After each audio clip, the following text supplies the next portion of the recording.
শেখ হাসিনা নিয়ে এসে তার দলবল নিয়ে তার ছেলেকে নিয়ে খেয়ে তারপরে দেশ থেকে পগার পার দিবে।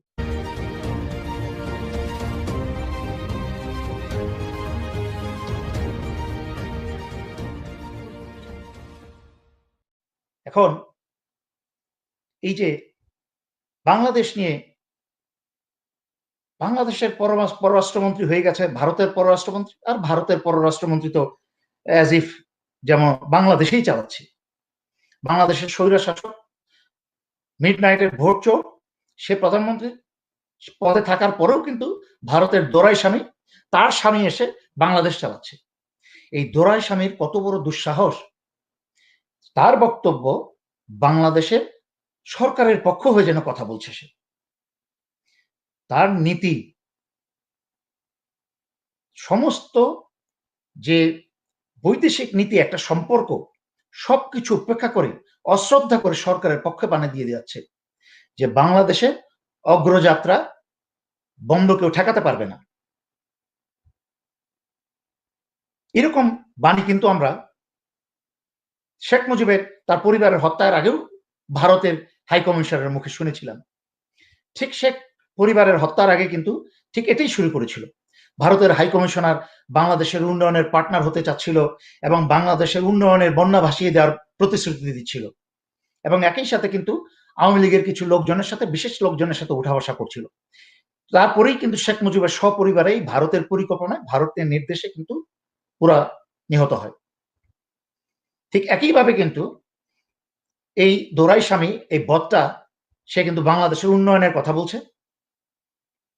বলছে বাংলাদেশের অগ্রযাত্রার, কিন্তু আসলে মিট করছে বাংলাদেশের সব যাত্রার, মানে লাশের যাত্রার, অগ্রযাত্রার বিনিময়ে শবযাত্রা যেন।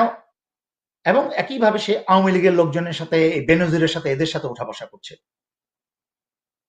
মনে হচ্ছে এদের হাতেই হাসিনাকে আবার শুইয়ে দিবে, হাসিনাকে ফেলে দিয়ে তাদের পছন্দের মতো কাউকে বসাবে যে ভারতের কথায় উঠবে বসবে।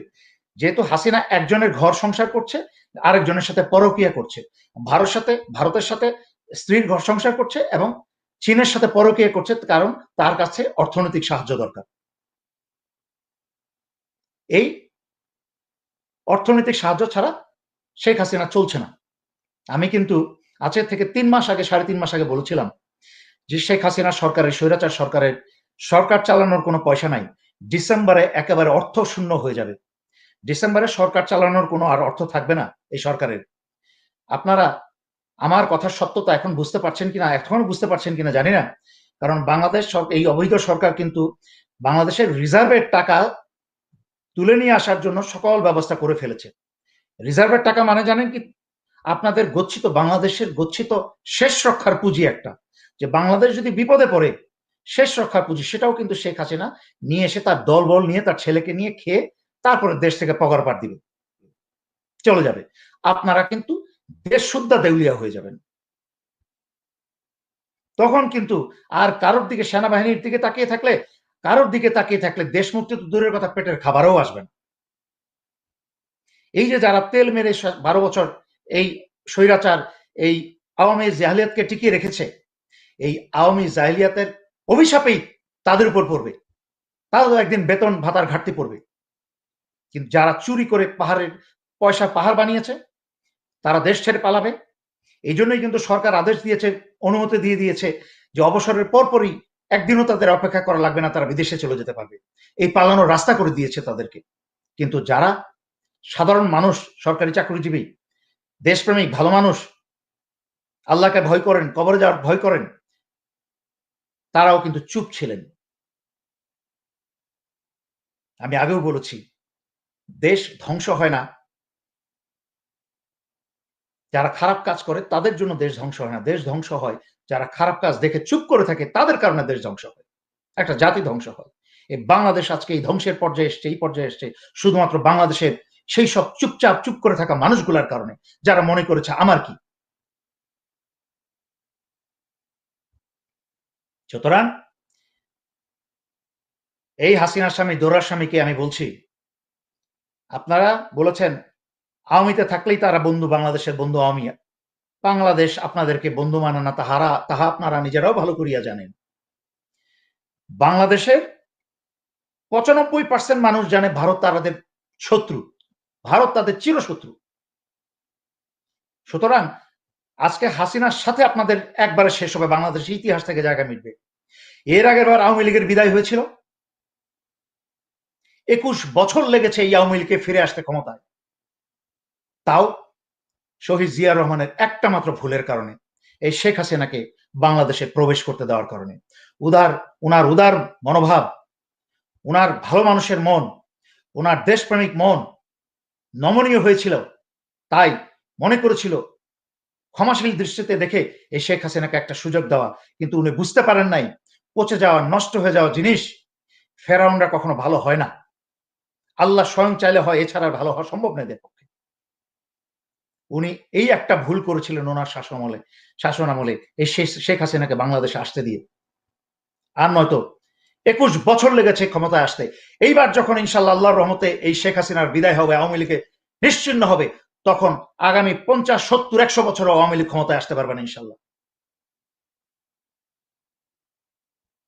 সুতরাং ভারতকে বলে দিচ্ছি, দোরাই স্বামীকে বলে দিচ্ছি, আপনার হাসিনাকে নিয়ে আপনারা কোলে নিয়ে বসে থাকেন, ভারত নিয়ে চলে যান, আপনাদের চাকরা নিয়ে আপনারা ভারতে নিয়ে চলে যান।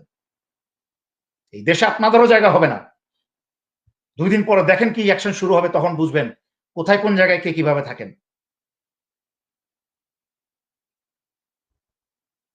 এখন আমি সশস্ত্র বাহিনী বা সেনাপ্রধান জেনারেল আজিজ স্যারের দিকে যাওয়ার আগে আমি লেফটেন্যান্ট সদ্য পদোন্নতি পাওয়া লেফটেন্যান্ট জেনারেল ওয়াকার স্যারের উদ্দেশ্যে আমি কিছু কথা বলতে চাই। প্রথমে আমার সালাম নেবেন। আপনার সাথে আমার দেখা হতো, কথা হতো, আপনি খুব সম্ভবত এনসিওস একাডেমিতে ইনস্ট্রাক্টর ছিলেন, তখন আমি বগুড়া এডিসি ছিলাম। আপনাকে দেখতাম, আপনি একটা সহজ সরল ভালো মানুষ, অত্যন্ত নম্র, ভদ্র এবং সহজ সরল মানুষ। আপনার শ্বশুর শাশুড়ি আমার অত্যন্ত শ্রদ্ধার এবং পছন্দের দুটি মানুষ। বাংলাদেশ সেনাবাহিনীর মাঝখানে ভালো মানুষের মাঝখানে দুটি মানুষ, আপনার শ্বশুর চলে গেছেন, আল্লাহ ওনাকে দয়া করে বেহেশত নসিব করুক। উনি অত্যন্ত সুন্দর মনের, নরম মনের একজন ভালো মানুষ ছিলেন। এবং ঠিক আপনার শাশুড়িও, আপনার শাশুড়িকে দেখলে কিন্তু সেই মায়ের মায়া মমতার মতো একটা মনের ভিতরে একটা আবেগ চলে আসে, এবং ওনাদেরকে আমি অনেক কাছে থেকে দেখেছি। ওনাদের উপর যখন বিপদ এসেছে, ওনাদেরকে যখন সেনানিবাসে ওনাদেরকে পিএনজি করে দেওয়া হয়েছিল, যেভাবে আমাকে পিএনজি করেছে আজকে, ওনাকেও কিন্তু সেনাপ্রধান হওয়ার আগে কিন্তু ওনাকেও পিএনজি করেছিল। তখন ওনারা ঘর থেকে বেরোতে পারতেন না। তখন কিন্তু আমার শ্বশুর শাশুড়ির সাথে আমিও গিয়েছিলাম ওনাদের সাথে দেখা করতে। আমি কিন্তু তখন চাকরিতে ছিলাম, আমি কিন্তু তখন ইউনিফর্ম পরতাম। তারপরও সরকার তাকে, তদানীন্তন সরকার ওনাকে অন্যায়ভাবে ওনার উপর অন্যায় করেছে এবং ওনাকে পিএনজি করেছে। ওনাকে উনি ঢাকা সিএমএইচও যেতে পারতেন না। আমি একজন চাকরিরত অফিসার হয়েও কিন্তু সম্মান জানাতে এবং সমবেদনা জানাতে আমি কিন্তু উনার বাসায় গিয়েছিলাম, আপনার শ্বশুর বাড়িতে গিয়েছিলাম। তখনও আপনি জামাই হন নাই আমার জানা মতে, যতদূর মনে পড়ে। হয়তো বা হয়েছিলেন, কোথাও পোস্টিং ছিলাম, আমার ঠিক খেয়াল নাই ওই সময়টা। মূল কথা, আমি আমি জেনারেল মুস্তাফি স্যারের বাসায় গিয়েছিলাম। আমার সামনেই সেদিন কাঁদতে কাঁদতে ম্যাডাম অনেক কথা বলেছিলেন। আমার শ্বশুর শাশুড়ি ওনাদের পাশে আমরা সবাই দাঁড়িয়েছিলাম সহানুভূতির সাথে, কারণ ওনারা ভালো মানুষ। এরকম একটা ভালো মানুষের পরিবারে আপনার কাছ থেকে তো আমি এরকম ভূমিকা কখনো আশা করিনি।